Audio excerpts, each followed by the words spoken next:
ভক্তি জীবন আচার্য মহারাজের গাড়িতেই মনে হয় মহারাজ শুনলেন আপনারা একটু হয়ে কথা শ্রবণ করার জন্য মহারাজ খুব স্নেহ করেন কৃপা করেন পরিক্রমার সময় একবার আসেন আর মহারাজ আসেন পরিক্রমাতে উঠেও তাকে দেখবো আপনি কবিতা করেন কবিতা তো আমরা জানি না কিন্তু যা বহু বছরের মুখে শ্রবণ করেছি তাই কীর্তন করার চেষ্টাই করি তো আপনারা গুরু চরণ আশ্রয় করেছেন ভক্তি জীবন আচার্য মহারাজ মহারাজ ধরাতার এক বছর আগে পরিক্রমা এসেছিলেন মহারাজ আশীর্বাদ করে আমাকে খুব আশীর্বাদ থেকে মহারাজ দিয়েছিলেন তো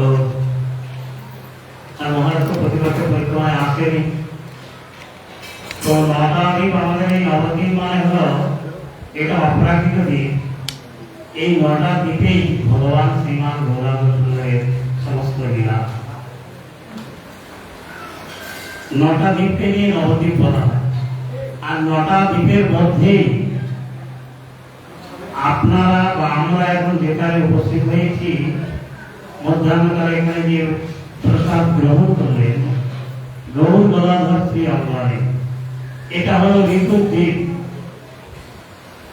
এবং চম্পাবট্ট গ্রাম সমুদ্রগড় গ্রাম এই সমুদ্রগড় চাপাহাটি চাপাহাটি কথা কীর্তন করে গ্রামে ভক্তিবিনোদ ঠাকুর মহাশয় কীর্তন করেছে সেই ভক্তিবিনোদ ঠাকুর মহাশয়ের আরাধ্য গৌরদাদা চাম্পাহাটি মানে গেলে পুরাতালি চাপা ফুলের বাগান আছে আর সেই চাপা ফুল তুলে গ্রামবাসীরা বাজারে বিক্রয় করতে এই কারণে নাম হলো চাপাহাটি আরেকটা কারণ কৃষ্ণের অষ্টশক্তির মধ্যে ললিতা বিশাখা অঙ্গদেবী সুদেবী চম্পকলতা ইন্দুরেখা এই অষ্টসখীর মধ্যে একটা সখীর নাম হলো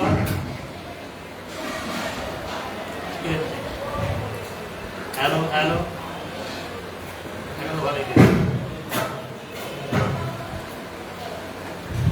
হ্যালো এই অষ্টসখীর মধ্যে এই চম্পকলতা সখী রোজ বৃন্দাবন থেকে এসে এই চাপাহাটিতে ফুল তুলে মারা গেছে রাধা মাধবকে বলাতেন তাই নাম হলো চম্পকলতা চাপাহাটি চাপাহাটি কি আজকে আপনারা কোথায় আছেন এখানে চম্পকলতা স্থানে আপনারা মহারাজের আন্দোলনকার মহারাজের স্বরূপ মানে কি জানেন তো এনারা সব সখী ভাব মঞ্জরি ভাব মানে সখীর আনুগত্যে বলেন রমনা কাজী আত্মজনা ভ্রজ বধু বর্গেন যা কল্পিতা শ্রীমদ ভাগবতম প্রমাণ মহলম সত্যাদরণপরাহ মহারাজ শব্দের অর্থ মহান রূপে অবস্থিত যাহা সহ মহারাজ তত্ত্বদেইতি সেই মহারাজ মানে একটা সখী ভাব রাধা মন্ত্র জপ করে তাই মহারাজ শব্দ প্রাপ্ত হয়ে গেছে রাধার ভক্ত হলেই হবে আর আপনারা এসেছেন তার কাছে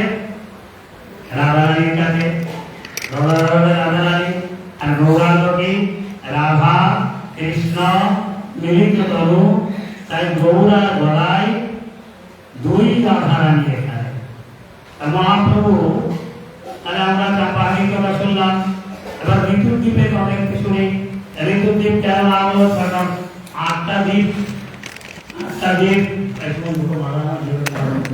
এই আটটা দ্বীপ নবদ্বীপ নটা দ্বীপকে নিয়ে নবদ্বীপ বলা হয় নবদ্বীপের মধ্যে এটা একটা দ্বীপ ঋতুদ্বীপ ঋতুদ্বীপের নাম কেন হলো পুরাকালে এখানে ছটা ঋতু একসঙ্গে আবির্ভাব হয়েছে অপ্রাকৃত ব্যাপার যেমন এখন আজকে যে স্বভাবে আমি জানতাম না কিন্তু আমি সবসময় বলি এটা তো মহারাজ থেকে আমার কাজও মহারাজদেরকে নিয়ে আসে মানে কাজগুলো কি আছে যদি লটারি লাগিয়ে যায় সেই লটারি মানে কি টাকা পয়সা লটারি না কারো ভিতরে কিছু আছে এই যেমন জগন্নাথের মধ্যে গুটি কলরম আম পাহি জগন্নাথের ভিতরে প্রাণ আছে কোনো মহারাজের ভিতরে কিন্তু কারো কারোর মধ্যে এই ওনার বস্তুটা থাকে কারো কারো। ওই জন্য আমি তাহলে ওনাকে প্রার্থনা করি যত মহারাজ আছে আনবেন ঠাকুর, ওনার তো শক্তি এরকম করলেই চলে আসে।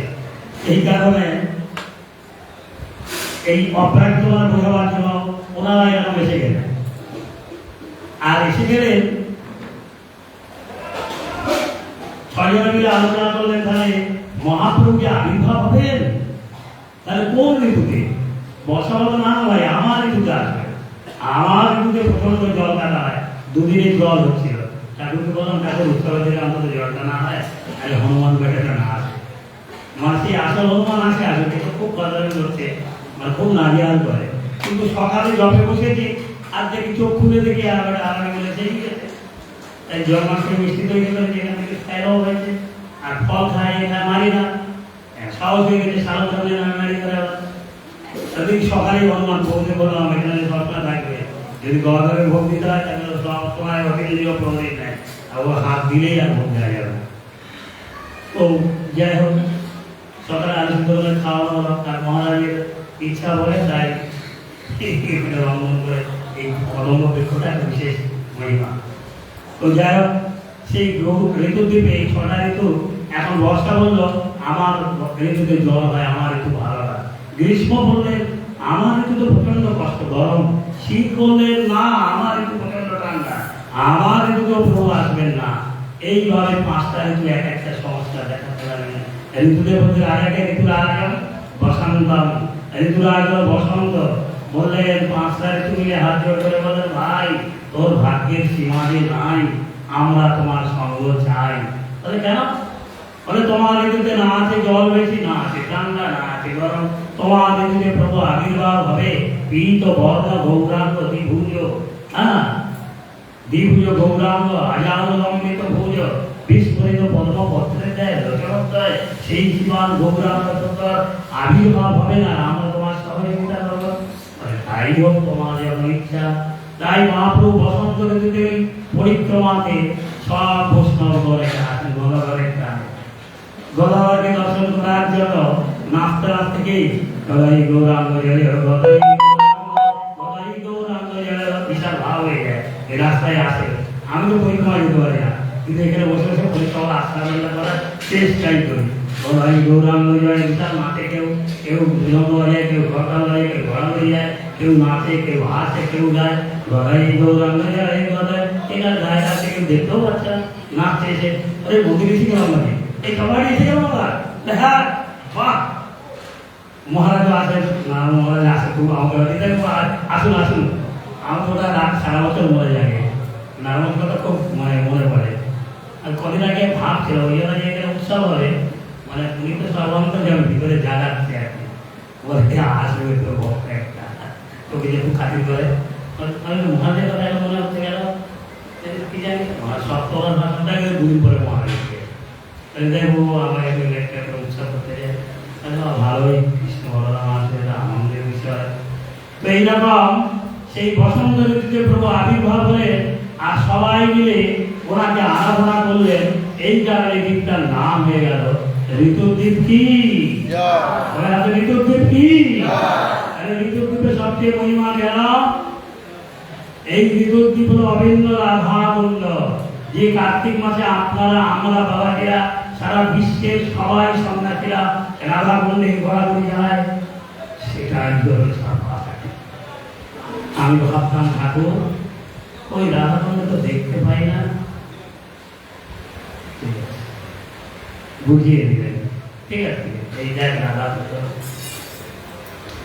সবাই যায়, মনটা খারাপ লাগে বৃন্দাবনে, আমি তো যেতে পারি না, এরকম করে দিলেন ঠিক হয়ে গেল।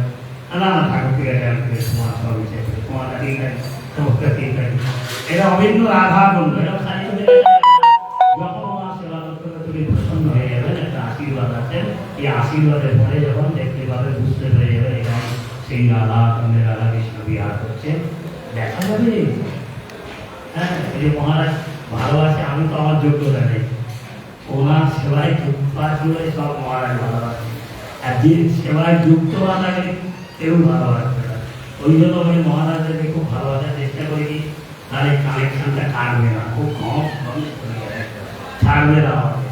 এই জন্য এই অভিন্ন রাধা কুণ্ডের কথা আপনারা যেখানে সর্ব উৎকৃষ্ট ধাম নবদ্বীপ অভিন্ন, কিন্তু গৌর গদাধর এই গৌর গদাধর এখানে এখন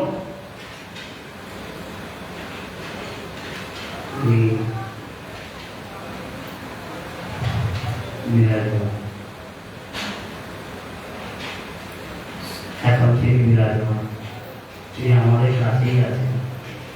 আমরা ওনার চরমতলে বসে আছি, আমাদেরকে ওই হচ্ছে সবাইকে আশীর্বাদ করবেন,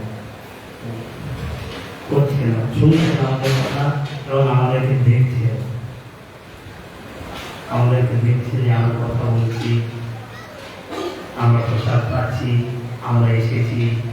এই যেন গৌরবাদের সাক্ষাৎ এখন আছে। এই সময় একটা বিশেষ সময় চলছে, একটা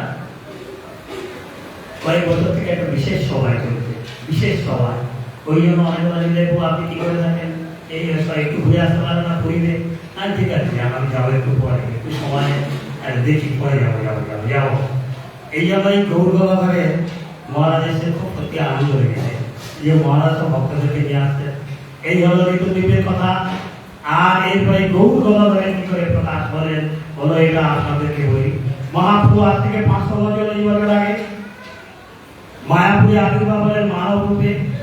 আর মহাপ্রভু আর গদাধর পণ্ডিত আছেন, গদাধর রাধারানী, মহাপ্রভু রাধা গোবিন্দ মিলিত এই চাপাহাড়িতে এসে খেলাধুলা করতেন আর এখানে বসে থাকতেন, মালা গাঁথতেন, গদাধরকে ফোরাতেন, গদাধর গৌরাঙ্গদের ফোরাতেন, দুজনে হাত ধরে ঘুরে বেড়াতেন,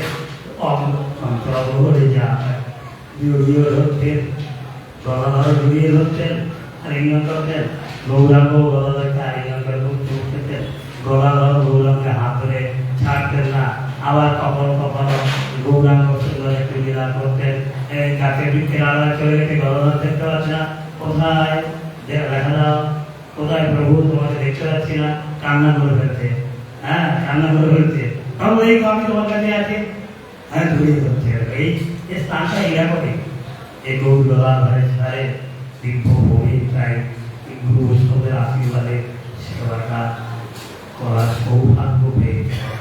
তাই দেহ প্রাণ বুদ্ধি দিয়ে করার চেষ্টা মাত্র করছি না, চেষ্টা মাত্র করি।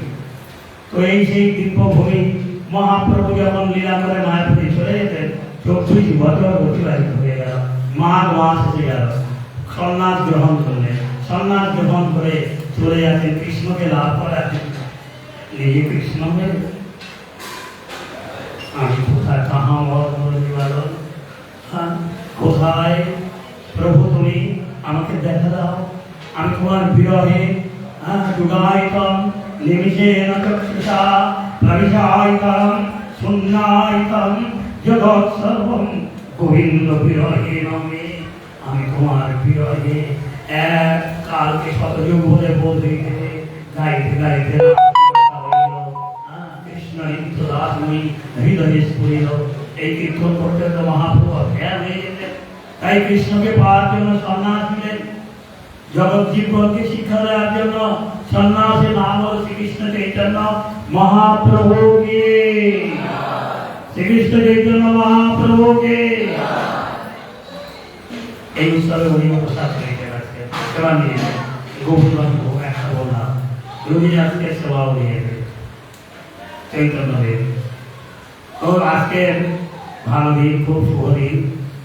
তো সেই মহাপ্রভু সন্ন্যাস নিয়ে যখন যাবেন পরিচয় চাপাহাড়িতে আসবেন, আর ভগবানের রূপ বলছে কোটিশ্বর্য সড়ক প্রবাহ ইলাপতি পরম জ্যোতি যাদবেন্দ্র, 1 কোটি সূর্যের ন্যায় বিশাল সেই রূপ, বিশাল, একবার দেখলে পাগল হয়ে যাবে, সে কখনো স্থির থাকতে পারবে না। রবি সেগুলো দর্শন করলে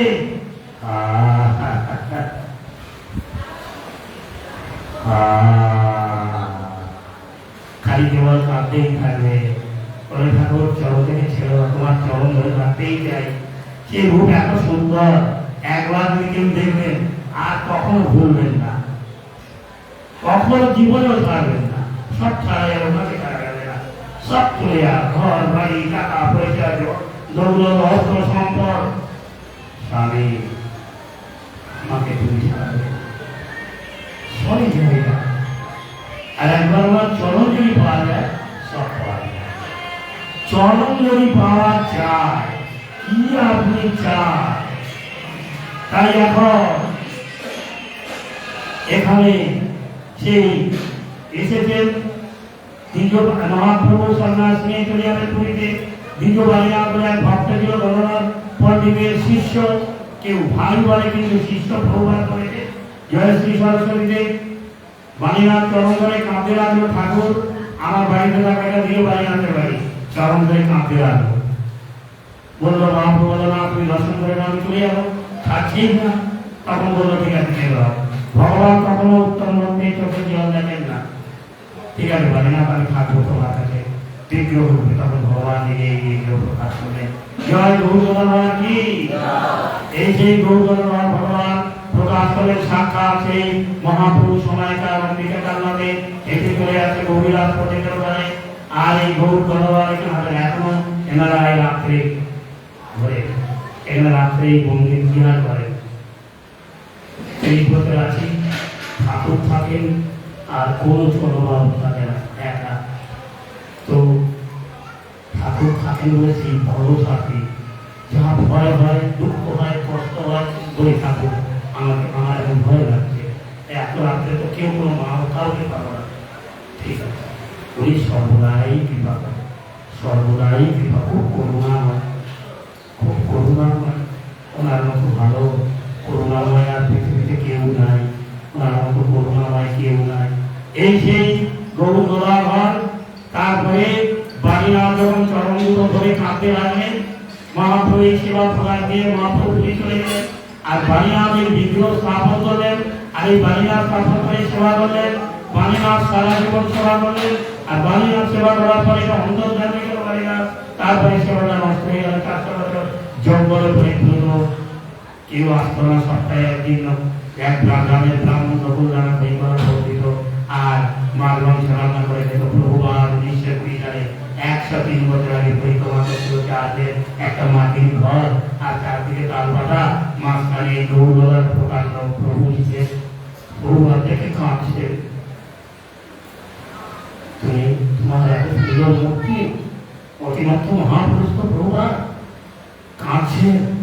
প্রভু তোমার সেবকে তোমার এখানে কিছু নেই, আমি তোমার মন্দির প্রকাশ করবো, আমাকে কৃপা করো। প্রার্থনা করে মায়াপুরে চলে গেলে। কয়েক বছর পরে এই জমি আর সাধু প্রভুবাদকে দান করে দিলেন। প্রভুবাদ মন্দির নির্মাণ করে সেবা পূজা শুরু করলেন। অনেক সমস্ত গৌরী মতো আগে করে এখানে পদার্পণ করেছে। তারপরে নয়নানন্দ দাস বাবাজি মহারাজ সঠিক বাবাজি বাবাজি হলেন গোপীনাথ গৌরী মঠ থেকে। ওনার সময় আমি যোগপীঠে আমি চৈতন্য মানে 13 বছর বয়সে আসি। যোগপীঠে আমি পূজারী জগন্নাথ মিশ্র সুমাতার পূজারী ছিলাম, গৌর ভগবানের নৃসিংহের পূজারী ছিলাম। তারপরে দামোদর মহারাজ নিয়ে গেল অন্ধ্রপ্রদেশে, কৃষ্ণের পূজারী ছিলাম। তারপরে ওখান থেকে ইনি সরাসরি আমাকে আত্মসাৎ করলেন। আমি যখন আসলাম চলে যাবো, বাবাজি মহারাজ আর তিনজন মহারাজ শুরু করে আমাদের, আরে না না আমি জঙ্গলে থাকবো না, ওখানে বাস করলাম, আমি যাবো না মহারাজ, আমাকে নিয়ে আমি যাবো না, ভালো লাগলে থাকবি, না থাকলে চলে আসবে। কি জঙ্গল আর কিছু নেই, সব মন্দির নেই, ছোট্ট আর সব চুল খুঁজে বসে পড়ছে, সিংহাসন নাই। আমাদের যেদিন এসেছি সে একদম কৃষ্ণগোপাল এক ব্রহ্মচারী ছিল, বল প্রভু আপনি ভোট দেন, আমি আর ভোট দেবো না। পূজার কথা বলে আমি সারা পূজা দিল, ভিক্ষা কালেকশনটা নিয়ম প্রদিন করি, ঠিক আছে পূজার কথা বলে সারাদিন করবো। সেই দিন থেকে পূজা শুরু হলো। এইবারে 1 মাস পরে আমি না থাকবো, রেডি করেছি, চারিদিকে জঙ্গল, রাত্রে ভূতের বাস, অনেক ভয়, বড় সাপ, নানান কিছু। চলে যাবো বলে ঠিক করলাম, বেরিয়ে গেলে মারা দুজনে যা কিছু লাগবে আমি করিয়ে দেবো, কি চাস বল। যখন আমার একটা অনুভব বিবাহ হলো, আশীর্বাদ করলেন, তখন ওই চিন্তা করলাম শুধু সারাদিন পূজা করে দেখি একটা জীবন সংগ্রাম করে রান্না পূজা করবো, রান্নাও জীবনে যায় না, ভিক্ষা করতেও যায় না, কি করবো কি জানি, দেখি একটা জীবন যায় আর চেষ্টা করে দেখি। তারপরে মনে সংকল্প করবো এখানেই সেবাটা করি। ধীরে ধীরে ধীরে ধীরে 30 বছর ধরে আস্তে আস্তে মাকে প্রার্থনা করলাম, সব মধ্যে গেলাম। তারপরে ধীরে ধীরে ধীরে ধীরে আমাকে প্রার্থনা করলো, ঠাকুর তোমার কাছে এত ভক্ত আছে, তুমি তো আমাকে ব্রহ্মাণ্ডের মালিক, তাহলে আমাকে কি কেউ কিছু দেবে? আমার তো কোনো শিষ্য ভক্ত নেই, তাহলে তুমি করে দাও। ঠাকুর বললো ঠিক আছে, চাই দিতে হবে।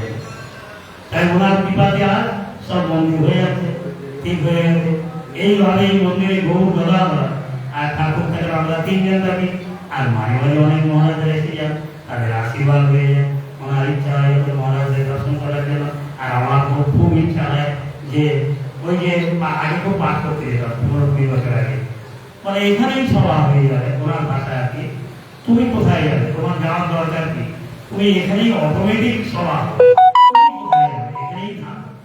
এই জন্য আর তোমার পারে দেখা যায় আগে বিক্ষাও করতে গেলাম, এখানটা দাবি থেকে 20 বছর আগে। এইভাবে ধীরে ধীরে এই গৌর দরবারের সেবা করার চেষ্টা মাত্র করছি। আর যারা আছে তাদের বলি গৌর দান সুন্দর ভালোবাসবে, মানবের পেয়েছে গুরু মহারাজের আনন্দে দীক্ষা গ্রহণ করবেন গৌরী মঠে। আর এই গৌরী মঠের দীক্ষা সর্বশ্রেষ্ঠ পৃথিবীর মধ্যে। এই যে ধারা আমাদের চাতুর্মাস ব্রত, এই যে ভগবান গুণাগত সুন্দর প্রসাদ, এই যে ভগবানের আরাধনা করা, এই যে ভগবানের সঙ্গে আত্মসমর্পণ করা, এই যে ভগবানকে দর্শন করা, ইহাতে আর অন্য কোনো বিদ্যা নেই। নো জ্ঞানে না, নো কর্মে না, নো যোগে না, নো সিদ্ধি। ভক্তি দেবই নরতি, ভক্তি দেবই দর্শয়তি, ভক্তি দেব হরিয়সি। ভক্তি সর্বশ্রেষ্ঠ, ভক্তি দেবের ওনাকে ডাকা যায়। দেখেছি আমি তো একা কত সংগ্রাম, মহাভারতের সংগ্রাম, এখানে এইসব জায়গায় কত লুটপাট হয়ে গেছে, কেবলমাত্র আমার ধরে বসে আছি। দেখো তোমার শক্তি সর্বশ্রেষ্ঠ না? তাই সেই ঠাকুর কৃপা করে এত কিছু ব্যবস্থা করে নিয়েছেন। তা আপনারা যারা এসেছেন দর্শন করবেন। ঠাকুর আমি ধীরে ধীরে সেবাটা চলছে, আপনাদের কাছে ইচ্ছা হয় করতে পারবেন, সহযোগিতাও করতে পারবেন। এইভাবে আর এখানে একটা কথা বলে শেষ করি, আপনারা যেতেও হবে। এখানে জয়দেব গোস্বামী পাঠ গীত গোবিন্দ লিখেছে, সেই জয়দেব গোস্বামী পাঠ এখানে ভজন করেছে। যখন লিখতে লিখতে 19 অধ্যায়তে স্মর গরল খণ্ডন মম শিরসি মণ্ডন দেহি পদ পল্লব পুরাণ, এই পদটা যখন লিখতে যাচ্ছে কৃষ্ণ রাধারানীর চরণটা ধরে কাঁদছে। বরসি বলিকে ইঞ্চি রবি দন্ত রুচি পৌমতে ভরতি গরম ইমি অতি ঘোরম সুরদর্শি হবে তব ভগব চন্দ্রমা রচয়তু লোচনম সবরম প্রিয়ে চারুশিরে, প্রিয়ে চারুশিরে। কৃষ্ণ রাধারানীর চরণ ধরে কাঁদছে, হে রাধে আমি তোমার প্রেমে জর্জরিত, তোমার ওই চরণ আমার মস্তকে অর্পণ করো। যদি অর্পণ না করো আমার জীবন প্রায় শেষ।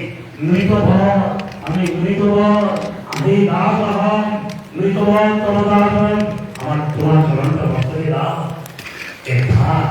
তাই চরণটা মস্তকে দেওয়ার কথা জয়দেব গোস্বামী যখন দিচ্ছেন, এই শ্লোক এখানে তিনি লিখতেই পারছেন না। কৃষ্ণ রাধারানী চরণ ধরে হতে পারে, তিনি রাধারানী কৃষ্ণের চরণ ধরে তিনি লিখতে না পেরে বন্যায় স্নান করতে চলে গেছে। আর কৃষ্ণ নিজে, কৃষ্ণ একটা খুব চালা, বিশাল চালা, তারা ভক্তদের কৃপাও করে, আবার খেলায়, আবার পরীক্ষা করে, আবার দর্শন দেয়, আবার আনন্দ দেয়। আর কৃষ্ণ বলে যদি জয়দেবের মতো ধারণ করে, এখন পদ্মাবতীকারে সুধা দেখো, ক্ষুধা আমি খিচে বেরিয়ে যাও না, খুব দেখো ক্ষুধা কি তোমার স্নান হয়ে গেল এত তাড়াতাড়ি, প্রসাদ এখন প্রসাদ দিয়ে পদ্মাবতী বলে বলো আমার স্বামী প্রসাদ দে, এখন খুব কৃষ্ণ রূপী হয়ে প্রসাদ দে। তিনি এখন হাত দিয়ে ওই শ্লোকটা লিখে দিয়েছে, দেহি জলজুরি কারণ রাম রাধারতি স্বরূপাহি গোপিকারম প্রিয়ে কারুশিরে, প্রিয়ে কারুশিরে মঞ্চময়ী মান মণিগানম দেহি পদ পল্লব পুরাণম। এই পদ লিখে গোবিন্দ অন্তর্ধান আসল জয়দেব গোস্বামী গঙ্গা থেকে এসে দেখছে পদ্মাবতী প্রসাদ পাশে কি পদ্মাবতী আমার আগে আজকে আমাকে আগে প্রসাদ পাচ্ছ, কি ব্যাপার? না না তুমি তো কিছুক্ষণ আগে আসছে, আমি তোমার উদ্দেশ্য প্রসাদ পাচ্ছে, বলে না না আমি এই ঘরটা থেকে এই মাত্র আসছে। তখন জয়দেব গোস্বামী ঘরে মুখে রেখে যাবে ভগবানের সেই হাতের লেখা দেহি পদ পল্লব পুরাণ। এই পদ থেকে তখন একবার প্রেমে বিগলিত হয়ে গেছে, একটু কৃষ্ণ হলে না, একটু কৃষ্ণ হলে না, একটু ভগবান স্বরূপ নিজেকে মোছার হুঙ্কার হচ্ছে কৃষ্ণ কৃষ্ণ কৃষ্ণ কৃষ্ণ।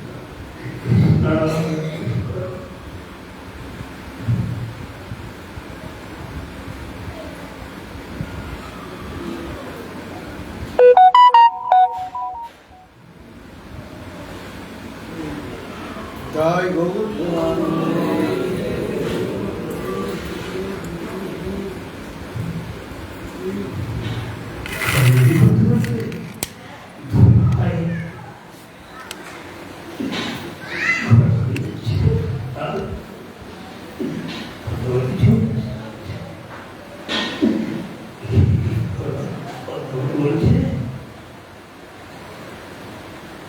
আমার কোনো অপরাধ হয়েছে, আমার কোনো অপরাধ হয়েছে? বলছে না, তুমি খুব মহাভাগ্য হয়ে বসে যাচ্ছে,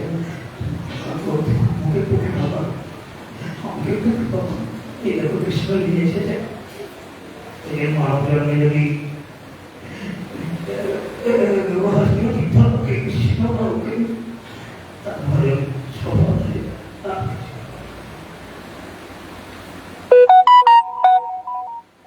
একবার দাবি খাওয়াবে,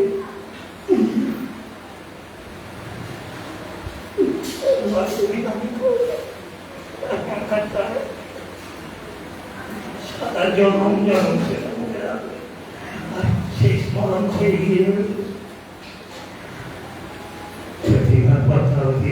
সেই প্রেম আশা আলাপ করেছে। তখন জয়দেব পদ্মপুরে প্রেমে বড় হয়ে গিয়েছিল। জয়দেব ভক্তরা ঠাকুর বললেন, জয়দেব ভোগ করে দেবে প্রেম সিন্ধু কৃপা করে দেব তাই এক হইল। রাজীব ভোগ করেছে প্রেম আস্বাদন করত। একটা কণা আমাকে দাও, একটা কণা, একটা বিন্দু আমাকে দাও, সেই প্রেম আস্বাদন। তাই জয়দেব আর পদ্মাবতী পূজা করতে করতে একদিন সাক্ষাৎ পীত বর্ণ গৌর হরিকে দর্শন দিলে, বলে যাও জয়দেব গোস্বামী, আমি খুব অত্যন্ত প্রিয়, আমি খুব সন্তুষ্ট তোমার তোমার আরাধনা তোমার প্রেমে আমি খুব সন্তুষ্ট। তো আর তুমি কি চাও? প্রভু কিছু তোমার কাছে জায়গা, তুমি এখন জগন্নাথ পুরীতে যাও, জগন্নাথ পুরীতে তুমি যাও, জগন্নাথের কৃষ্ণর খেলা আর বালু আনিয়ে কৃষ্ণ কৃষ্ণ হরি বল, কৃষ্ণ সন্তুষ্ট, কৃষ্ণ একটা বিগ্রহ এসে গেছে। কৃষ্ণ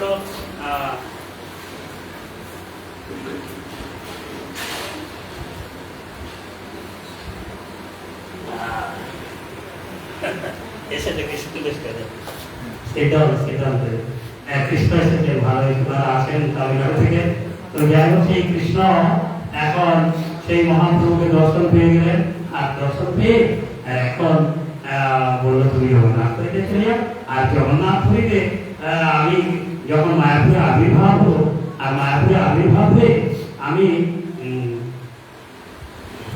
সন্ন্যাস নিয়ে যখন পুরীতে থাকবো, আর পুরীতে থাকার সময় আমি তখন ওই গীত গোবিন্দ আস্বাদন করবো, তখন ওই রাধায়া প্রণয় মহিমা।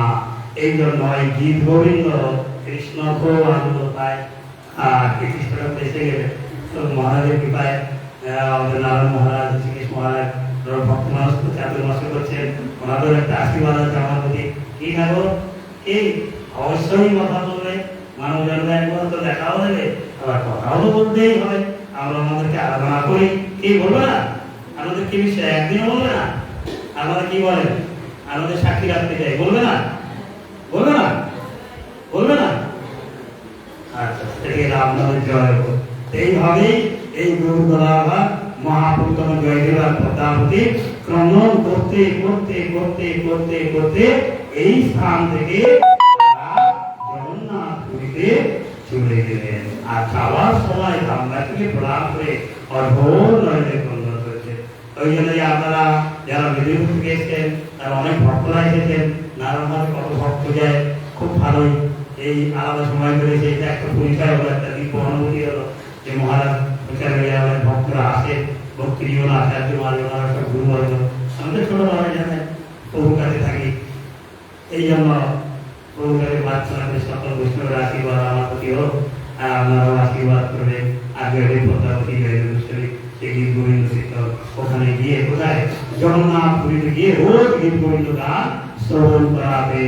এইভাবে ধীরে ধীরে সেই জয়দেব গোস্বামী গৌরদয়ের মহিমা প্রকাশ সেই দীর্ঘ করি। যাক আপনারা আজকে এখানে আসলেন, এই সেই 500 বছরের প্রাচীন মূর্তি আপনাদের ভালো লেগেছে? ভালো লেগেছে? কার কার ভালো লেগেছে হাত তুলে থেকে? ও সবাই ভালো লেগেছে। হরি বল! জয় গুরুনাথ ভগবান কি! গুরুনাথ প্রভুকে! রবিবারের আকাশতমী তা আপনাদের নোট করবেন, কারণ আমাদের এখানেও আসবেন, এখানেও তারা আলাদা আছে। এই জন্য আমরা প্রত্যেক ছোটখাটো অনুষ্ঠান করি। আর দোলের সময় তো বিশাল অনুষ্ঠান হয়, মহারাজের দর্শন হয়। আপনারা আসবেন গৌরদয়। আর প্রাচীন মন্দিরে সেবা চলছে, সংস্কার করা চলছে। কোথাও জায়গা যদি কেউ কিছু মনে করে সেবা করতে পারবে। বাঞ্ছা কল্পতরুভ্যশ্চ কৃপা সিন্ধুভ্যৈব পতিতানাং পাবনেভ্যো বৈষ্ণবেভ্যো নমো। এখন শ্রীকৃষ্ণ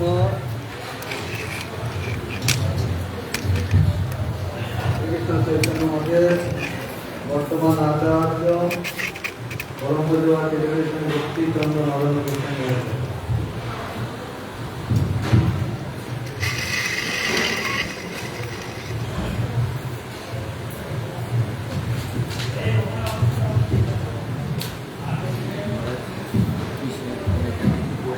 गुरवे गौरचन्द्राय राधिकावै तदालये कृष्णाय कृष्णभक्ताय सर्वभक्ताय नमो।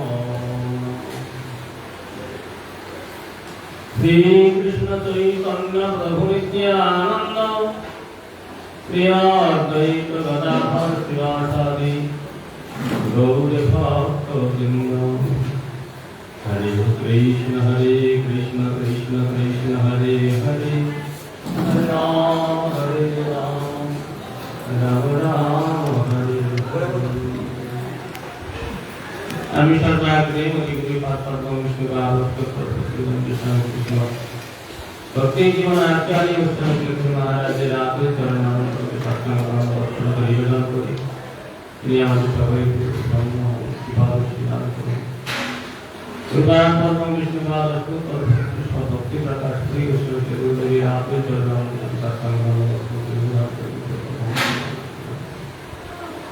कृपार्थम विष्णुपादस्तु भक्ति नारायण गोस्वामी महाराज कृपार्थम विष्णुपादस्तु भक्ति और ऋषिकेश गोस्वामी महाराज कृपार्थम अन्य श्रीवादी भागवत ब्रह्मचारी অন্যান্য মহামাতৃবৃন্দ সন্ন্যাসীবৃন্দ কর্তৃমণ্ডলী মাতৃমণ্ডলী আমার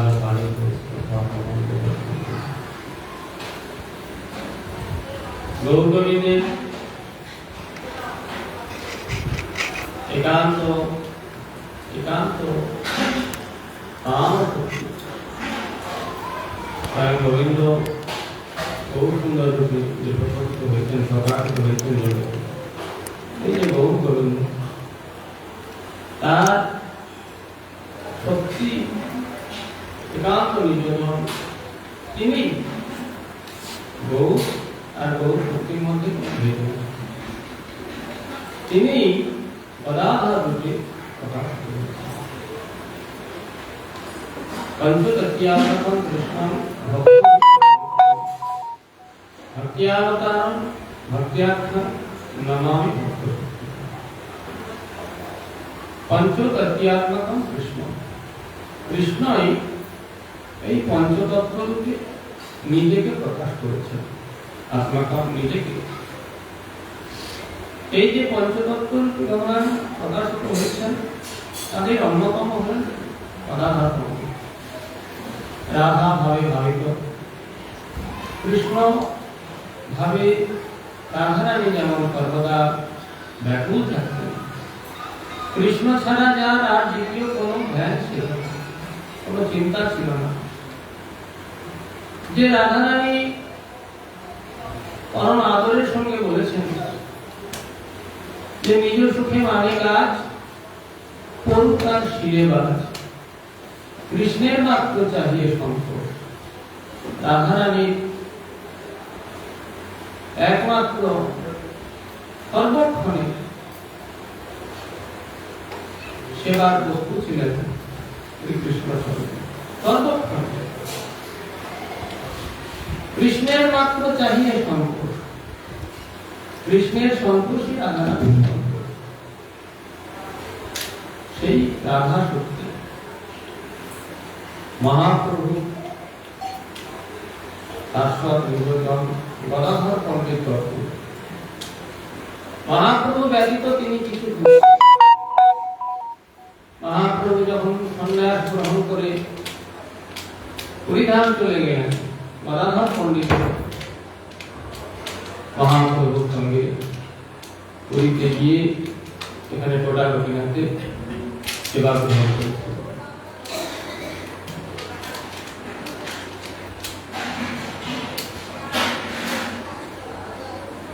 এই গৌর গদাধর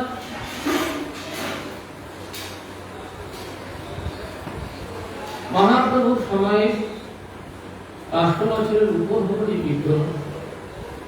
এই বিগ্রহের মহিমাকে আমরা শ্রবণ করলাম। অত্যন্ত অত্যন্ত কৃপাময় এই গৌর গদাধর, কৃপার পরিপূর্ণ মূর্তি হলেন গৌর গদাধর, করুণার সমুদ্র হলেন গৌর গদাধর। এজন্য আমরা এই গৌর গদাধরের মন্দিরকে কেন্দ্র করেই আমাদের মনে হয়, আমাদের উদ্দেশ্যই ছিল এখানে আমরা সকলে নিজেরা রন্ধনাদি করে গৌর গদাধরের ভোগ দিই, সেই ভোগের প্রসাদ আমরা সকলে গ্রহণ করবো, এখানে হরিকথা হয়। এই জায়গাটাকে কেন্দ্র করে মহাপ্রভুর কৃপা মূর্তি এই স্থান, এই স্থানে সর্বত্র মহাপ্রভুর কৃপা বর্ষিত হচ্ছে। আমরা যারা এই জায়গায় উপস্থিত হয়েছি প্রত্যেকের উপরে সেই গৌর সুন্দরের কৃপা বর্ষিত হয়েছে। ধরুন প্রবল বৃষ্টি হচ্ছে, প্রবল বৃষ্টি হচ্ছে, আর বৃষ্টিতে যারা হেঁটে হেঁটে আসবে তাদের উপরেই বৃষ্টি বর্ষণ হবে। ঠিক তদ্রূপ এই স্থান কৃপাময় গৌরী কৃপা ভূমি, এখানে যেই আসবে তার প্রতি গৌর সুন্দরের কৃপা। এই জন্য আমরা অত্যন্ত ভাগ্যবান ভাগ্যবতী যে এই স্থানে এসে এখানে বসে গৌর গদাধরের প্রসাদ গ্রহণ করে গৌর গদাধরের মহিমা শ্রবণ করছি। এই সৌভাগ্য টাকা পয়সা, বিষয় সম্পদ, ঐশ্বর্য, পরিশ্রম, তপস্যা, ধ্যান, কর্মযোগ, জ্ঞানযোগ কোনো কিছু তারা প্রাপ্ত হওয়া যায় না। ভগবানের অহৈতুকী কৃপা হলে তখন এই সৌভাগ্যের উদয় হয়। নিজের কোনো যোগ্যতায় এই সৌভাগ্য উদয় হয় না। আজ আমরা যে সৌভাগ্য প্রাপ্ত হয়েছি, আমরা যে সৌভাগ্য নিয়ে এখানে এসেছি, এটা ভগবানের অশেষ অহৈতুকী কৃপা। যদি মনে করি যে আমার টাকা আছে, আমি সেই টাকা দিয়ে এদের শঙ্করের কাছে নাম লিখিয়ে আমি এদের অংশগ্রহণ করেছি এই উৎসবে, এটা ভুল ধারণা। টাকা পয়সা বা কোনো যোগ্যতার দ্বারা এই যে উৎসব, আমাদের যে গণসনের উৎসব বা এই যে গৌরমণ্ডল পরিক্রমা, বিভিন্ন দিকগুলো আমরা পরিক্রমা করে আসছি, এটা আমাদের কোনো রকম টাকা পয়সা, কোনো যোগ্যতার দ্বারা, কোনো স্বীকৃতির দ্বারা, কোনো যোগ্যতার দ্বারা প্রাপ্ত হওয়া সম্ভব নয়। একমাত্র গৌর সুন্দরের অশেষ অহৈতুকী করুণা, কোনো হেতু থাকবে না। অহৈতুকী করুণার অর্থ হচ্ছে যে করুণার কোনো হেতু নেই। আরোহ পন্থায় যা পাওয়া যায় না, অবরোহ পন্থায় গৌর সুন্দরের সেই কৃপা লাভ করা সম্ভব। এই জন্য আজ আমরা যারা এখানে বসে হরিকথা শুনছি, যারা ভগবানের সেই কৃপা লাভ করেছি, জানতে হবে ভগবানের অহৈতুকী করুণা। সেই করুণা কি করে লাভ হয় না, সাধু গুরু কৃপাতেই সেই ভগবানের কৃপা, মহাপ্রভুর কৃপা লাভ হয়। সাধু গুরুর কৃপা হলে গৌর সুন্দরের কৃপা হবে, গৌর সুন্দরের কৃপা হলে ব্রজের রাধা কৃষ্ণ সেবার অধিকার। এই জন্য আমাদের মহাত্মাগণ তারা পরম করুণাময়, করুণা করে আমাদের কোথায় বর্ধমান থেকে আমাদের তাদের কি প্রয়োজন ছিল এই গরমে রোদে আমাদের সঙ্গে সঙ্গে যেখানে গেছি আমাদের সঙ্গে গেছেন, আমাদের সঙ্গে থেকে আমাদের সুবিধায় অসুবিধায় সর্বক্ষণ থেকে আমাদের গাইড করে, আমাদের হরিকথা শুনিয়ে, আমাদের প্রাণের সম্পদ ভক্তি সঞ্চার করে আমাদের এইভাবে এখান পর্যন্ত নিয়ে এসেছেন। এটা এই মহাত্মা গান্ধীর করুণাতে সম্ভব হয়েছে। মহাত্মা গান্ধীর করুণায় মহাপ্রভুর কৃপা লাভ হয়, মহাপ্রভু সেই বর্ষিত কৃপা লাভ করে ব্রজে যাওয়ার পথ সুগম হয়। সেজন্য আমরা নিশ্চিত যে একদিন না একদিন আমরা অবশ্যই ব্রজে রাধা কৃষ্ণ পাদ পদ্ম লাভ করবই করব, নিশ্চিত। এখন সময় অনেক হয়েছে, গত কাল থেকে আজ পর্যন্ত আমরা যে যে স্থান দর্শন করলাম, মহারাজ সংক্ষেপে 1 মিনিট করে সেগুলি একটু স্মৃতিচারণ করিয়ে আজকের এই জায়গায় এনে মহারাজ দান করাবেন। এই সমস্ত কথাগুলি আপনারা সংক্ষেপে শ্রবণ করবেন। আর একটা কথা আপনাদের সকলকে বলে রাখি, একটু মন দিয়ে শুনুন। কথাটা হচ্ছে যে গতকাল আমাদের রাত্রিতে যে বাসস্থান নির্বাচনের যে বিভ্রাট দেখা দিয়েছিল, সেটা আমাদের অনিচ্ছাতেই বলতে পারে। কারণ একটু অসুবিধা আপনাদের হয়েছে অনেকের ক্ষেত্রে, জানি সে অনেক অসুবিধা হয়, আর তীর্থধামে এসে অসুবিধা স্বীকার করতে হয়। আমরা তো হোটেলে বেড়াতে যাইনি, আমরা এসেছি তীর্থধাম পরিক্রমা করে। যাই যেটুকু অসুবিধা হয়েছে সেটুকু অসুবিধা হওয়ার আমাদের কারণ ছিল না। আমাদের পূর্ব নির্ধারিত পরিকল্পনা ছিল যে আমরা মায়াপুরে নারায়ণ গোস্বামী মহারাজের মঠে উঠব। গতকাল রাত্রে নারায়ণ গোস্বামী মহারাজের মঠে আমাদের ওঠার কথা ছিল। সেখানে 1 তলায় 2 তলায় 3 তলায় অনেক রুম আছে, আমরা সব ডিস্ট্রিবিউট করে সেখানে থাকতে পারতাম। তার ইচ্ছা হয়ে খোলামেলা নাট্যমন্দির, সুন্দর বিশাল নাট্যমন্দির, সেখানে থাকতে পারতাম। এইরকম একটা ভাবনা হয়েছিল। কিন্তু দৈব দুর্যোগ, সেই দুর্যোগে কন্টিনিউ প্রতিদিন প্রবল বৃষ্টি হয়েছে, শেষের টাইমে তো খুব বৃষ্টি হয়েছে। যার জন্য এই যে রাস্তাটা সরকারি গেস্ট হাউস থেকে মহারাজের মঠ পর্যন্ত যে রাস্তাটা জলমগ্ন হয়েছে বা মাটির রাস্তা, আবার পাট তুলেছে চাষিরা, এদিকে ট্রাক করে পাট নিয়ে গেছে, একবারে পুরো গাড্ডা হয়ে গেছে, গর্ত হয়ে গেছে। মায়েরা সেদিকে যেতে পারবে না, রাত্রে মোবাইল দিয়ে যাওয়া অসুবিধা, হয়তো কেউ আসাকে ঘুরে যেতে পারে, সেই ভয়ে ওই জায়গা থেকে স্থানান্তরিত করা হয়েছিল কালকে। এবারে সেখানে হঠাৎ করে যদি স্থির করা হয়, তারাই বা হঠাৎ করে আমাদের এত গুম কি করে দেবে। তো যাই হোক, কোনো কারণে সকলকে সেই সুযোগ দিতে পারিনি। আপনারা নিজেরাই অনেকটা ব্যবস্থা করে নিয়েছেন, এই জন্য আপনাদের ধন্যবাদ। আপনারা সেই সমস্ত ব্যবস্থা করে নিয়েছেন। আর আমাদের এই ত্রুটির জন্য আপনারা কিছু মনে করবেন না, আমাদের ক্ষমা করবেন। আমরা চাইনি যে কারো কোনো অসুবিধা হোক, কারণ এটা তো আমাদের এই ব্যবসার মতো নয়। অনেকে যাত্রী নিয়ে যায়, ট্যুরে নিয়ে যায় ব্যবসা করার জন্য, আমরা সেভাবে তো করি না। আমি প্রথম থেকেই সংগঠনকে বলেছিলাম, ভাই এই উৎসাহ নিয়েছো, খুব ভালো, খুব ভালো, কিন্তু এখান থেকে যেন 1 টাকাও লাভের কথা দেবো না। যা আসবে সেটা তাদের পিছনেই খরচা হবে। আপনারা যদি কোনো কষ্ট পেয়ে থাকেন তার জন্য আমাকে ক্ষমা করবেন। আর সব থেকে বড় কথা যেটা, এই অনুষ্ঠানটা যে পরিচালনা, এটা আমি কিছুই দেখিনি, আমি জানি না। যেটুকু কৃতিত্ব আপনারা বলতে পারেন, পুরোটাই সংগঠনের। ও নিজেই লোক জোগাড় করেছে, নিজেই সকলকে নিমন্ত্রণ করেছে, নিজেই গোটা হাট বাজার থেকে শুরু করে নিজেই মাইক মেশিন, কোথায় কাকে বলতে হবে, কি করতে হবে, না করতে হবে, ওর নিজের প্রচুর উৎসাহের জন্য আজকে যেটুকু হয়েছে। একার জন্য কারো কিছু ভুল হতেই পারে, সেটা আমাদের মনে করা উচিত না। আমরা তো এসেছি, গাড়ি করে বসেছি, এসি গাড়িতে বসে এখানে নেমেছি, একটু কষ্ট করে করেছি। আরো একা এইসব ছেলেদেরকে নিয়ে এসে বলে চাকরি এজন্য ধন্যবাদ দেওয়া দরকার। আপনারা কৃপা করুন, ওর যেন কৃষ্ণ ভক্তি লাভ হয়।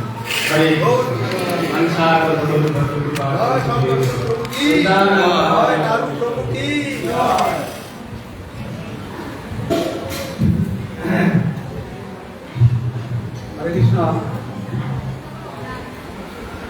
আমাদের সময় খুব কম। আমরা বিধি জগৎকাল যে বনভোজন মেলাকে কেন্দ্র করে গৌরধাম পরিক্রমা বা গৌরমন্ডল পরিক্রমার যে সুব্যবস্থা হয়েছিল, আজকে তার অন্তিম দিন।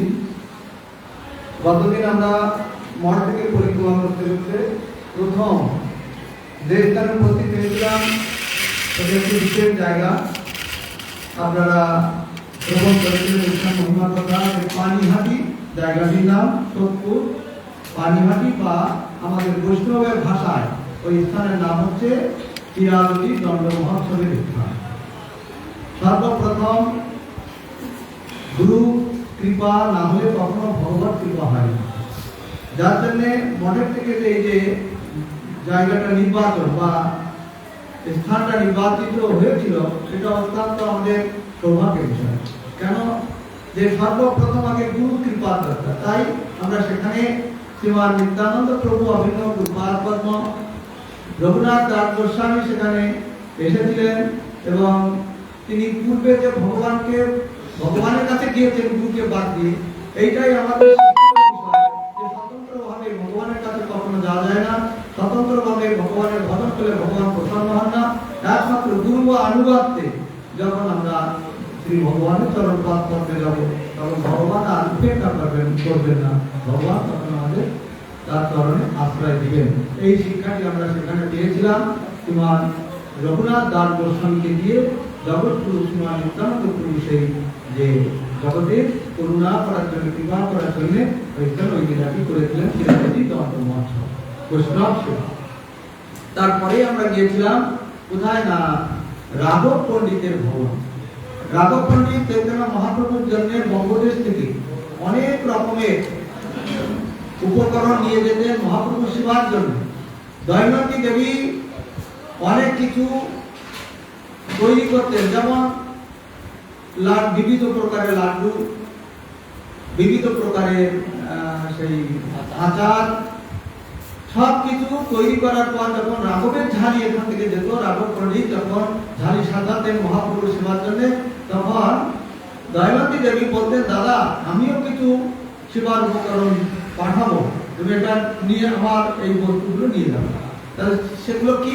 সেগুলো এই সমস্ত আচার বা বিবিধ লাড্ডু। তার ভিতরে একটা বস্তু তিনি দিতেন, সেটি হচ্ছে পাট পাতা, শুকনা পাট পাতা, মানে সেই পাটের পাতা শুকিয়ে তিনি দিতেন। তখন রাঘব শুকনা পাতা কি হবে, শুকনো পাতা দিয়ে কি হবে না, মহাপ্রভু পুরীধামে আছেন, অনেক ভক্ত তার, বিবিধ ভক্তের এই সেবা দেবেন। আর অনেক সেবা করার পরে কি হবে, আম পেটে আম হবে, আর সেই আমটা নষ্ট হবে, অর্থাৎ আম রোগ মানে আমাশা, সেই রোগটা নষ্ট হয়ে যাবে এই পাট পাতা শুকনা করে সেবা দিয়ে, পাট পাতা দিয়ে, তাহলে ওই রোগটা সেরে যাবে। তা দেখুন, দৈনন্দিন দেবী জগতের লোক আমরা ভাবতে পারি যে মহাপ্রভুর আবার আমাশা হয় না, তো গুরুদেবের আবার যেমন গুরুদেবের কোনো রোগ হয়, গুরুদেবের আজকাল কোনো রোগ হয় না, ভগবানের কোনো রোগ হয় না। কিন্তু দৈনন্দিন দেবী তিনি কেন এটা পাঠাতেন? জগতের জীবকে জানে গুরু রহস্য আছে। কি রহস্য? যে আমরা পিছনে বা পাশে যে গুরুকে যেমন নরবুদ্ধি যদি আমরা করি, তাহলে কি হবে? তাহলে আমাদের নরকে যেতে হবে। বিগ্রহকে যদি কাঠ পাথর বুদ্ধি করি, তাহলে কি হবে? তাহলে নরকে যেতে হবে। বা বিগ্রহকে যদি আমরা ভাবি ভগবান, তার আবার ব্যারাম হয় নাকি, এটা যদি আমরা ভাবি, তাও কিন্তু আমাদের অপরাধ হবে। তার জন্য শিক্ষা দেওয়ার জন্য ওই দৈনন্দিন দেবী দেখুন কি বলছেন যে ভগবান তিনি, তার কোনো ব্যারাম হয় না, আমাশা হয় না, কিন্তু এই প্রকৃতির জগতে বা প্রকৃতির নিয়মে এই জগতে যিনি আসবেন, ভগবান আসতেন, তার কি হয়েছে? তার অন্তর্ধান লীলা প্রকাশ করতে হয়েছে, অর্থাৎ মৃত্যু হয়েছে। এই জগতে কৃষ্ণ আসছেন, তার মাথার যন্ত্রণা হয়েছে, এটা একটা রোগ। চৈতন্য মহাপ্রভু যখন গয়ায় গিয়েছিলেন, প্রতিপদ তার জয় লীলা প্রকাশ করেছিলেন, কিন্তু এটা তো প্রাকৃত জগতের দিকা। কিন্তু এটা কেন? জগতে ভগবান জানাচ্ছেন যে এই যে প্রকৃতির যে নিয়ম, সেই নিয়ম আমি ভগবান হলেও এটা আমি নিজে স্বীকার করে নিই। কেন? তার কারণ এই প্রকৃতির নিয়মটা আমি তৈরি করেছি। এই যে প্রকৃতির যত নিয়ম, সেটা কে করেছে? ভগবান করেছে। তা ভগবান যদি তার নিয়মটাকে ভঙ্গ করেন, যদি নিজে ইচ্ছা করে যদি বলেন আমার কাছে কোনো রোগ আসবে না, তা আসবে না। কিন্তু তিনি বলছেন যে না, এটা আমার প্রকৃতির নিয়ম, এখানে আমার রোগও আসতে পারে। যার জন্যে ভগবান এখানে জানালেন যে, যেমন আমি বলি যে হাকিমকে মানবো কিন্তু তার হুকুম মানবো না, এটা কখনো হয়? হাকিমকে মানতে হবে, তার হুকুমকেও মানতে হবে।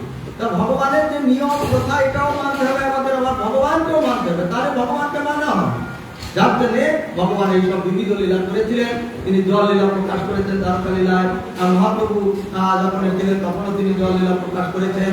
আবার দয়ামিতে এই বলছেন যে না, মহাপ্রভুর আমার হয়েছেন, তার জন্য শুকনো পাঠ কথা তিনি দিয়েছিলেন। এই জন্যে কখনো আমরা যেন ভগবানকে বা গুরুকে যেন কখনো সাধারণত আমাদের এই প্রাকৃতিক বুদ্ধি নিয়ে তার বিচার করতে না যায়, যে গুরু মানুষ, গুরু কেন ভাবে ভগবান তার কথা, ভগবানের কারণে সব হতে পারে বা হয়, এটা জানো না হয়। সেই শিক্ষা আমরা এখানে গিয়েছিলাম, এবং রাঘব ভবনের প্রতিনিয়ত রাধারানী সাক্ষাৎ রান্না করছে, রাধারানী সাক্ষাৎ ওখানে রান্না করেন রাঘব ভবনে।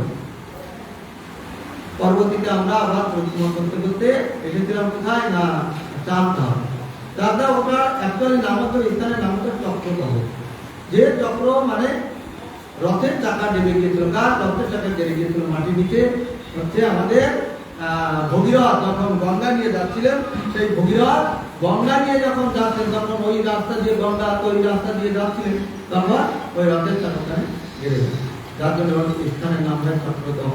এবং ওইখানে কথিত আছে পুরাণে যে সম্ভাষণকে বধ করেছিলেন প্রদ্যুম্ন, ভগবান প্রদ্যুম্ন তিনি সম্ভাষণকে বধ করেছিলেন। আর জগদীশ আচার্য, জগদীশ পণ্ডিত বলা হয় কিন্তু জগদীশ আচার্য তিনি গুরু। জগদীশ আচার্য জগদীশকে এখানে শিক্ষা দিলেন যে আমরা যখন জগন্নাথ ধামে যখন যাবো বা কোনো মন্দিরে যাবো বা এখানে এসেছি বিগ্রহ দর্শন করছি, এখন বাড়ি যাওয়ার জন্য আমরা সকলে ছটফট করছি, ঠিক বাড়ি যেতে হবে আমাদের, কিন্তু যদি যথার্থভাবে এই গৌরবতা ধারকে হৃদয়ে ধারণ করে যদি আমরা কেউ নিয়ে যেতে পারি, তাহলে আমাদের জীবনটা ধন্য হবে। যে আমরা মায়ার জগতে যাচ্ছি, হে প্রভু আমি ছেড়ে তোমার চরণ পাদপদ্ম ছেড়ে আমি চলে যাচ্ছি আমার মায়ার জগতে, এই ভাবনায় যদি ভাবিত হয়ে কেউ আরতি করেন বা কেউ এই বিষয়ে বিরাতুর হন, তাহলে গৌর গদাধর এখানে থাকবেন না, গৌর গদাধর তার সঙ্গে সঙ্গে যাত্রা করবেন। যেমন জগদীশের নিকট জগন্নাথ তিনি পুরী ধাম থেকে তিনি এসেছিলেন, সেই চক্রধরের চাকদায় এসেছিলেন। কেন?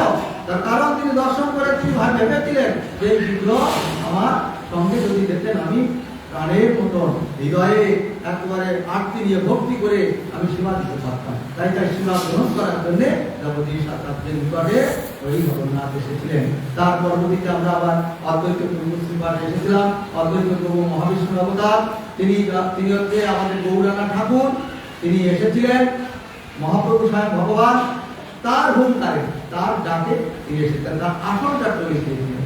নারার হুঙ্কারে আমার আসন তৈরি, হ্যাঁ, গৌরবাদা এই অদ্বৈত আচার্যের হুঙ্কারে এই অদ্বৈত শ্রীপাঠ আমরা দর্শন করেছি। তারপরে আমরা এসেছিলাম শ্রীধাম মায়াপুরে।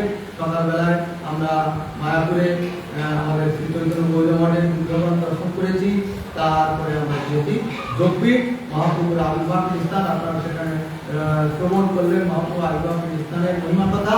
তারপরে চৈতন্য মঠ, শ্রীবাসম্বর, অদ্বৈত ভবন, চৈতন্য মঠ দর্শন করে আমরা আসল এই যে আমাদের গৌর গদাধরের চরণ পাদপদ্মে এসেছি। তুলাবন্তিকাল ঠাকুরের বিচারে গৌর বৈষ্ণবদের ভজন বিচারে গৌর গদাধর রাধা কৃষ্ণ নয়, আগে আগে গৌর গদাধর কে বলেছেন? তুলাবন্তিকাল ঠাকুর, তিনি এই বিচার দিয়েছেন। অর্থাৎ সেই গৌর গদাধরের চরণে আমরা এসেছি। এই স্থানের নাম আপনারা শুনলেন, চম্পহাট মানে চাপা ফুলের বাজার হতো। আবার সত্যযুগী এক ব্রাহ্মণ, তিনি এই চাপা ফুল দিয়ে তিনি রাধা গোবিন্দের পূজা করছিলেন।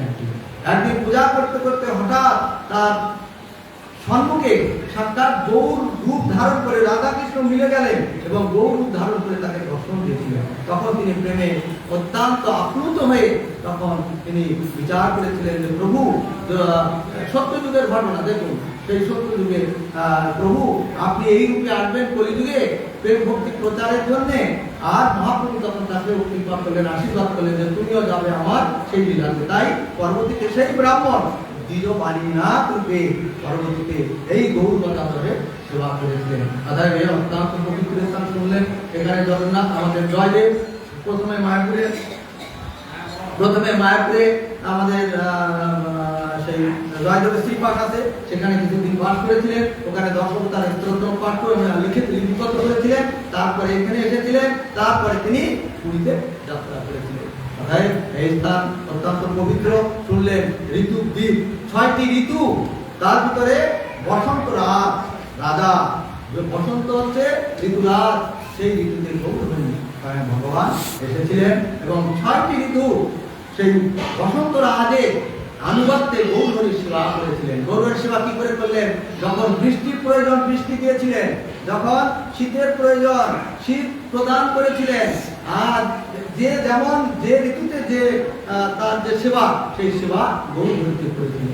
এই ঋতুদ্বীপ 6টি ঋতু এই স্থানে এখনো পর্যন্ত গৌর গদাধরের সেবা করে চলেছেন। আমরা এই স্থানে এসেছি, অনেক কথা থাকলেও এখন এখানে হরিকথা বিশ্রাম দিচ্ছি।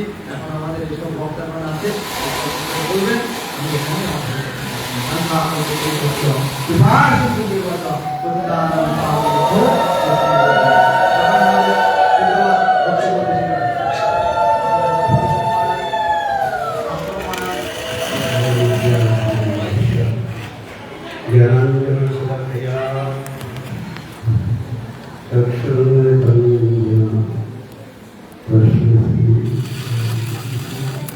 শুনুন,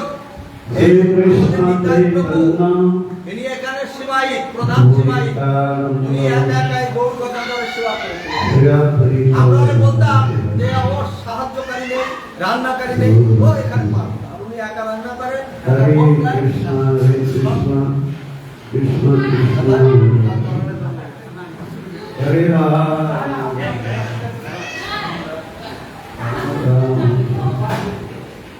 हरे कृष्णा सर्वाजे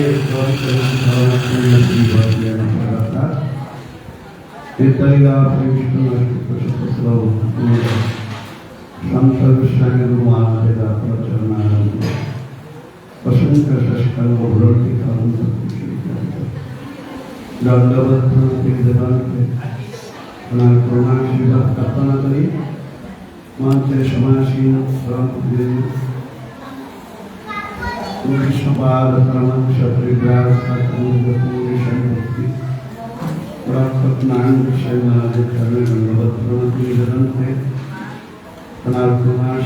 कल्पना करी परम पूज्यपाद कृष्ण कीर्तन मठे वर्तमान आचार्य परम पूज्यपाद भक्ति कंदर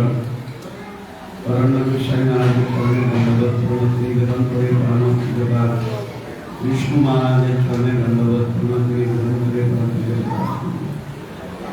समपुष्पित परम पूजनीय वैष्णव वृंद कृष्ण कथा पिता भक्तवृंद क्षत्रिय मंडली परम पूजनीय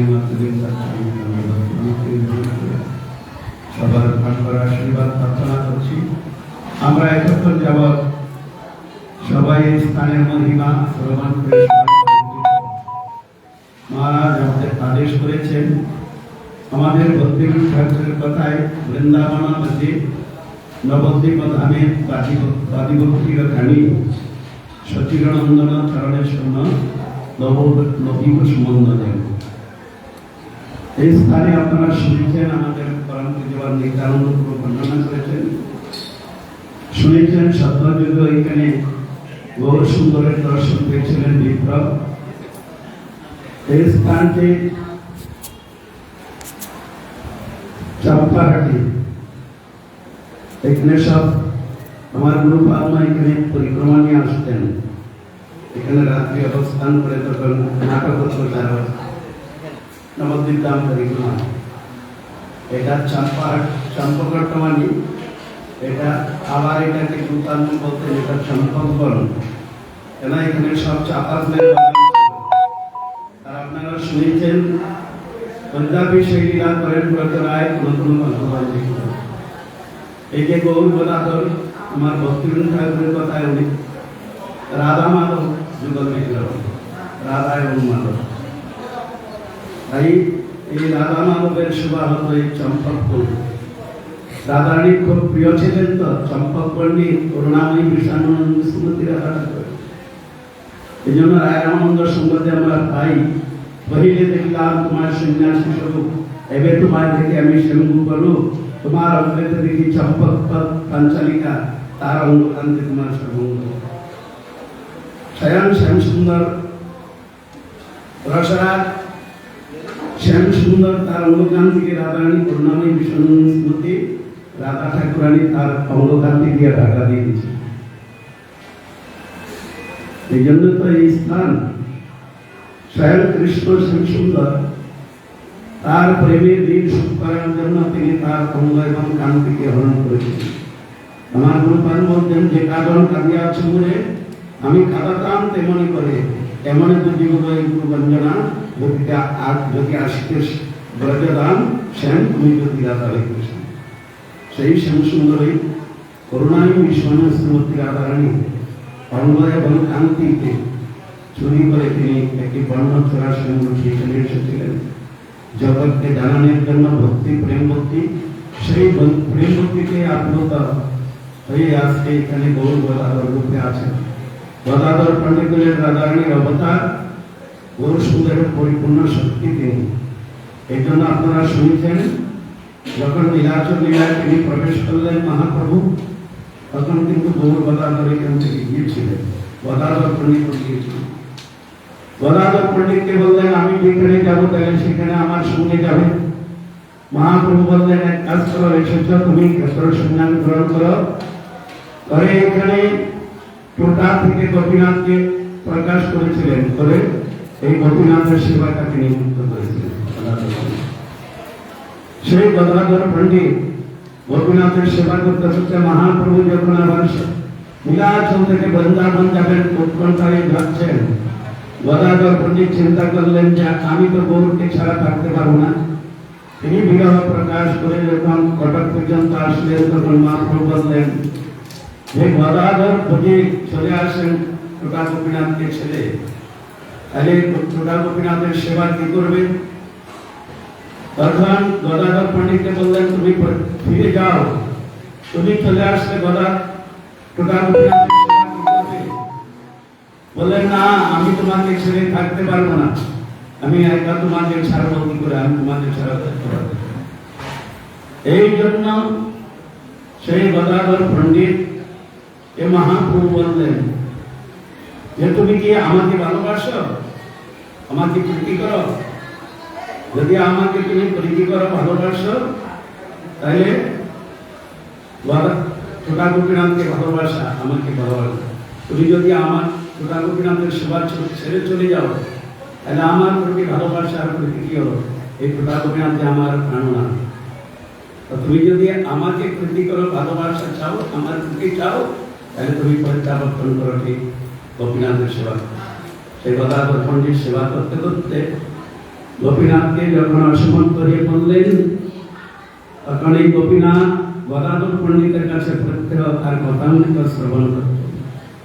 মহাপ্রভু সেখানে যেতেন ভাগবত কথামৃত শ্রবণ করার জন্য, আর গদাধর পণ্ডিতের কাছে আর কারো কাছে কি ভক্ত চরিত্র শ্রবণ করতেন।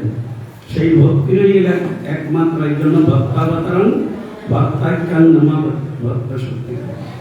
সেই ভক্তির একদম পরিপূর্ণ হলেন গদাধর পণ্ডিত। এই জন্য গদাধর পণ্ডিতের কথায় টোটা গোপীনাথ যখন বার্ধক্য এলো গদাধর পণ্ডিত, তখন গদাধর পণ্ডিত কাঁদতে থাকলেন যে গোপীনাথ, আর তোমাকে আমি মালা পড়াতে পারবো না, কিছু করতে পারবো না, আমার বার্ধক্য এসেছে, এবার তোমার সেবা কি করে করবো?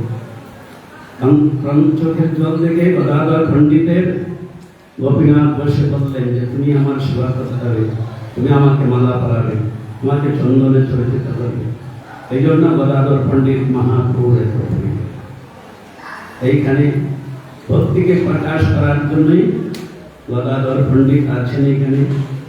আপনারা শ্রবণ করেছেন, আমাদের আপনাদের পরম সৌভাগ্য এই স্থানে আমরা এসে পৌঁছতে পেরেছি। এটা অভিন্ন ব্রজধাম আমাদের প্রভু জানিয়েছেন, এটা অভিন্ন রাধা কুণ্ড, রাধারানীর কুণ্ড, রাধা কুণ্ড কুঞ্জ কুটির। এই যে গদাধর এখানে রাধারানী রূপী গৌরের সেবা করছেন, তা আমরা আজকে এখানে গৌর গদাধরের সেবা করে চলছেন আমাদের নিত্যানন্দ প্রভু। আপনারা সবাই এসেছেন, আমাদের ভাগ্য সৌভাগ্য, আপনারা গৌর গদাধরের সেবা করার চেষ্টা করবেন। এখানে আমি কথা বিশ্রাম রাখছি। কৃপা সুন্দর হয়ে বসা প্রতিকানন্দ गौर गदाधर प्रभु की, गौर गदाधर प्रभु की, गौर गदाधर प्रभु की, कृष्ण बलराम की, जय कृष्ण बलराम की, जय सौमित भक्त मंडली की, भक्ति आचार्य महाराज की, ऋषिकेश महाराज की, सौमित भक्त मंडली की, नारायण गोसाई महाराज की, निताई गौर प्रेमानंदे। আপনাদের সবাই ভালো লেগেছে? বাহ, তাহলে আবার কবে আসবেন আপনারা? আচ্ছা, ঠিক আছে, আপনারা দর্শন করুন। আর যদি কেউ পারেন গৌরবের সেবা ঠাকুর আপনাদেরকে একদিন দিয়ে দিন। না, ঠিক আছে।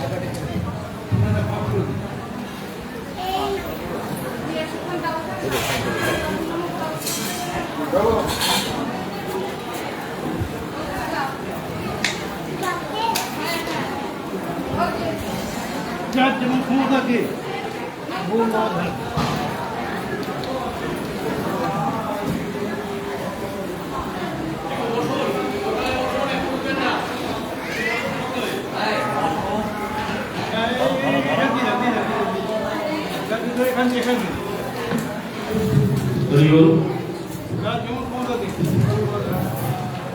আমরা এখান থেকে বর্ধমান শ্রীকৃষ্ণ চৈতন্য মঠ পৌঁছাবো। আর দুপুরে প্রসাদ পাওয়া হয়েছে, এখন আবার ওই কি ফুচকা টুচকা কিসব বানানো হচ্ছে। এই জন্য আলাদা করার কোনো প্রয়োজন নেই। পৌঁছাতে তো আমাদের এখনো ধরো 1 ঘন্টা 2.5 ঘন্টা লাগবে। এই জন্য একটু একটু আমরা হাতে একটা প্রসাদ নিয়ে তারপরে এগিয়ে দেবো। আর সকলের জন্য একটা শুনে নিন কথাটা, সকলে শুনুন। আমাদের এই যে বনভোজন উৎসব, এই উৎসবটা বর্তমান শ্রীকৃষ্ণ চৈতন্য মঠের পরিচালনায় হলেও এই উৎসবটা আমাদের সকলের। এই উৎসবটা পরিচালনার দায়িত্ব হয়তো বর্তমান শ্রীকৃষ্ণ চৈতন্য মঠ নিয়েছে, কিন্তু এই উৎসব ভালো হবে না মন্দ হলো, হ্যাঁ, আনন্দ হলো না দুঃখ হলো, এটা দায়টা আমাদের সকলের। হ্যাঁ, আমরা নিজেরাই খরচ খরচা করে পরিশ্রম করে আমরা সকলে এই উৎসব করেছি। এখন আমি টোটালি যে আমাদের কত খরচা হয়েছে বা কত টাকা আমাদের প্রণামী হয়েছে সেই হিসাবটা আমি আজকে ডিটেলস দিয়েছিলাম। যে কত কি খরচা হচ্ছে সকলেই জেনে যাবে, তাহলে আমাদের এত টাকা খরচা হয়েছে, এত টাকা ইত্যাদি ইত্যাদি। তা এখনো পর্যন্ত অনেক খরচা বাকি আছে, এখানে খরচা করতে হবে, ওখানে খরচা করতে হবে, এখানে গাড়ি ভাড়া আছে ইত্যাদি ইত্যাদি। এগুলো ডিটেলস হয়তো আমি বলতে পারবো না, মোটামুটি ভাবে একটু জেনে রাখা দরকার। গাড়িতে 3টে বাসে নিয়েছে 94,000 টাকার মতো। হ্যাঁ, 3টে গাড়িতে 94,000 টাকার মতো নিয়েছে, 4 চাকা খরচা আলাদা। আর কালকে ওখানে প্রসাদের জন্য 30,000 টাকা দেওয়া হয়েছিল, অন্যান্য প্রণামী যে যা দিচ্ছে আলাদা ব্যাপার। আর এখানে আমরা আজকে কিছু গতকাল যে মন্দিরে ছিলাম, মানে আমরা নিজেদের মতো করে কিছু আমি দেওয়া হয়েছে। আজকে খরচা 60,000 টাকা প্লাস হয়ে যাবে। আজকে সকাল থেকে শুরু হলো, সকালের দর্শন থেকে শুরু করে দুপুরের এখন মিলিয়ে 7,000 প্লাস হবে। তারপরে এটা ওটা টুকিটাকি অনেকে এমনি আনতে হয়, আনার প্রয়োজন হয়, কাজের জন্য কর্মীর জন্য আনতে হচ্ছে ইত্যাদি ইত্যাদি সমস্ত খরচা করে মোটামুটি যা দেখা গেল হয়তো 2-4 হাজার টাকা উদ্বৃত্ত হবে কম পরিমাণে। হ্যাঁ, হয়তো 2-4 হাজার টাকা, কত টাকা সত্যিকারে কত টাকা পড়ছে একান্ত হিসাব আমি করতে পারবো না, মোটামুটি 3-4 হাজার টাকা কি 5 হাজার টাকা এমন উদ্বৃত্ত হতে পারে। আর সেই টাকাটা কি করবো আপনারা জানিয়ে দেবেন।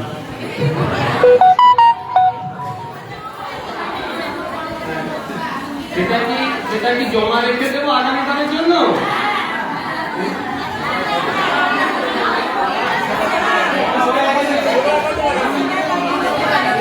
আপনারা ঠিক করে আমাদের বলবেন।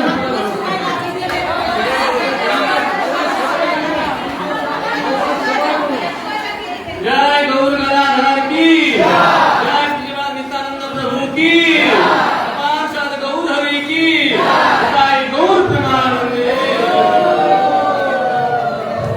তারা যারা বুদ্ধিমান যেহেতু ভগবানের সেবায় জমি চিত্রগুলো সংগ্রাম রামায়ণে ঘটেছেন, রাম সেতু যখন নির্মাণ করছিলেন সবাই নবান্নে সুগ্রীব সেবা করছিলেন, কিন্তু কাঠবিড়ালি সে কিছু পাচ্ছিল না বলে ওই সমুদ্রে স্নান করে আর পুলিশে ঘরে করে দিয়ে বালু কণা এনে ওই সমুদ্রে দিচ্ছিলেন।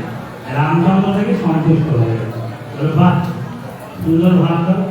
তদ্রুপ এই যে আপনারা এসছেন বললে মহারাজা পরিশ্রম করে যদিও আমার কিছু পয়সা থাকে সেটা প্রভু সেবায় লাগবে, না মহারাজ ভালো বলেছে, আপনাদেরকে আমি সমর্থন করলাম। কারণ এমনিতে আমরা ভগবানের সেবা করতেই পারি না, কিন্তু যদিও তারা দয়া করে আপনাদেরকে নিয়ে গিয়ে ভগবানের সেবায় যুক্ত করান, সেটাও ভাগ্য। গৌর গৌর হরি কি, এটাই গৌর প্রেমানন্দে।